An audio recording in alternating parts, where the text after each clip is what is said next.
This is how to beat Malenia with no real skill required once you get set up. I'll show you all equipment required and explain why. There's a couple of things you can only pick up on NG+, but I'll tell you what alternatives you can use for pretty much the same outcome. Later on I'll also let you know a place where you can trade weapons completely for free if you don't have the time to go looking for yourself. So I'm using Radahn's Great Rune, as one of its effects is extra stamina. Then Blood Boil Aromatic, as that also gives extra stamina and increases the damage you do. Seppuku on both weapons also increases the damage of that weapon and inflicts blood loss on yourself, which activates the buffs from a couple of items you'll also be using. I do the second one slightly later, as the blood buff only lasts about 20 seconds.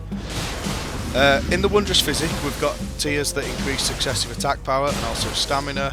The skill on the Commander's standard weapon increases attack. Then all you have to do is the jumping power stance attacks. So as you've just seen, as phase 2 starts, click auto target off and just run underneath her, keep going, and then you don't even need to time a dodge for the Scarlet Bomb thing.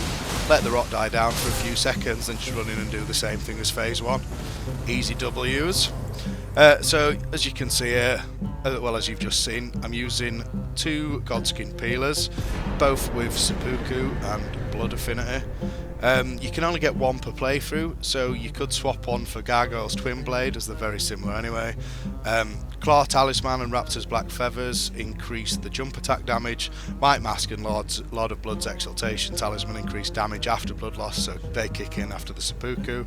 You can only get 1 of Millicent's Prosthesis or Rotten Wings Sword Talisman per playthrough, so if you have to choose, go with Rotten Wings Sword, as it does the same job but slightly better with this use.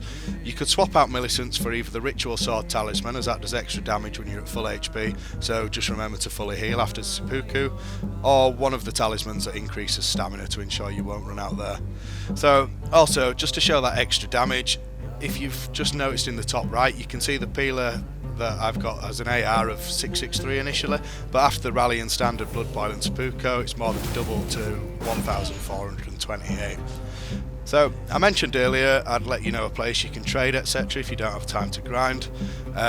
There's loads of us there with all the runes, materials, ashes of war, weapons and armour you could ever need. It's a great Soulsborne community in general, with loads of advice and help on offer with everything really, and we'll talk about other games as well. I'll put the link in the video description, so pop in, say hi, let us know how you are and how you're getting on with everything. Cheers, bye.